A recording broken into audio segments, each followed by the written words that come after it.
4. maija pasākums par godu Latvijas neatkarības deklarācijas pasludināšanas gada dienai, kas mums šogad ir 25. Notiks svērienīgs pasākums arī Doma laukumā, un viņš dalīsies divās daļās. Madara, lūkšu tevi pastāstīt par pasākumu pirmo daļu, kas mūs sagaida. Pirmajā daļā mūs sagaida pavasara dziesmas, un šī koncerta programma sāksies pulksten 12:30, kur piedāvāsim dažādu programmu, sākot no postfolka līdz etnorokam. Pavasara dziesmās mūs priecēs tādas muzikālas apvienības kā Zari, Nepieradinātais folka orķestris, pēc tam mēs turpināsim ar Dabasu Durovīm un Laimas muzikantiem, turpinājumā elektrofolku un noslēgsim ar jauno Jāņa orķestri. Mums būs priecīga, enerģiska, pavasarīga programma. Ceru, ka būs tāds pats jauks laiks kā šodien, un visi tiek laipni aicināti svinēt svētkus kopā. Brīnišķīgi, Valter, kas mums sagaida vakara izskaņā? Vakara izskaņā mums sagaida brīvas dziesmas, un tas ir darbs, tas būs koncerts, kurš būs Raiņa zīmē.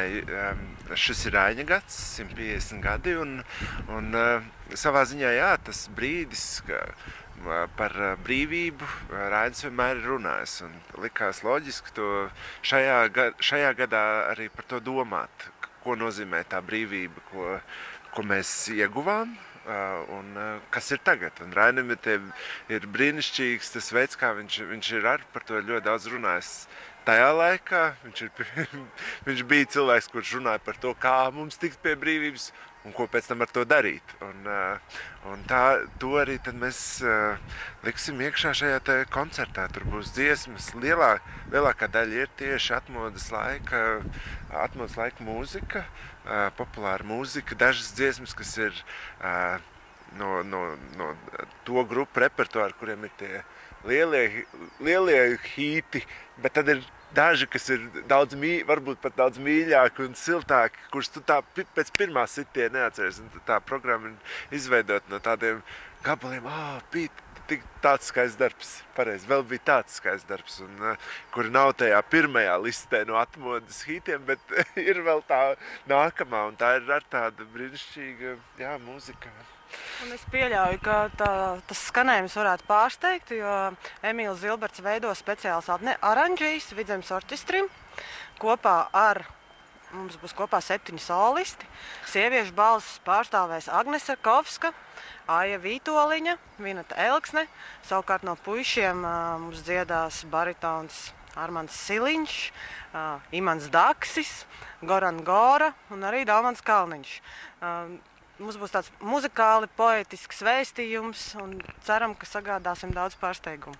Gundars Grasbergs vadīs to stāstu kopā ar mums, ļaus piedzīvot gan to, tā ir tāda brīnišķīga, mums pašas tas pārsteidz, kā var ar šo Raiņa dzeju, kā viņi sanāk kopā ar to laiku, kad šeit no caur šim te laukumam cilvēki gāja uz Daugavu un dziedāja Daugavu abas malas tajā brīdī, kad tā neatkarība tika pasludināta.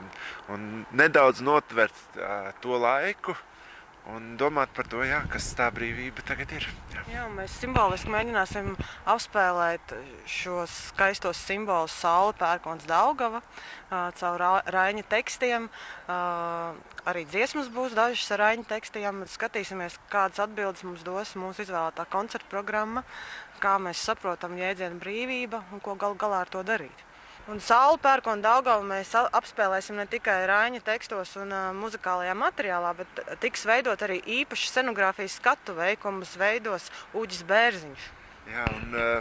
Šajā darbā tā noslēdzošā tēma ir Saule, Pērkons, Daugava, ir kustība, trakums, un tad Saule ir tas kaut kā, tāds simbols mieram, un tad, scenogrāfija tiks veidota kā tāda saules tēlu radīs, mūsu skatu. Mēs mēģināsim visi kopā iemirdzēties koncerta noslēgumā. Tāda laika posms, kurā mums jānāk, jādodas šeit, jābauda šis krāšņais priekšnes mums ir. Tātad brīvas dziesmas sāks savu skanējumu pulksteni 20. Gribu arī painformēt, ka vecā gadu gājuma cilvēki varēs apsēsties, jo mēs izvietosim arī krēslus Doma laukumā. Tā kā tiek domāts par visām paudzēm. Tātad tiekamies 4. maijā Doma laukumā. Sākot no 12:30 sarunāts. Tiekamies! Jā.